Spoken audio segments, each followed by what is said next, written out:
Hi everyone, welcome to the 3 Minute Math YouTube channel where you go to solutions to contest math problems in 3 minutes or less. Our next problem is from 2001 AMC 8, question number 8. 3 dice with faces numbered 1 through 6 are stacked as shown. 7 of the 18 faces are visible, leaving 11 faces hidden back bottom between. The total number of dots not visible in this view is... So we can solve this two ways. We can try to figure out, first being, we can try to figure out what numbers on the other sides of each of these, which is not worth it. The second way is that we can just count up the number of dots we have here and subtract from the total number of dots we would expect on the dice.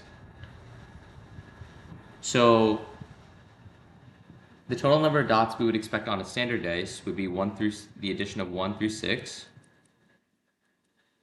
which is 21. And that's for each dice. We have 3 of those. So 63 dots in total. The number of dots we have on each is 1 plus 2 plus 3, which is 6. There's 6 plus 4, which is 10.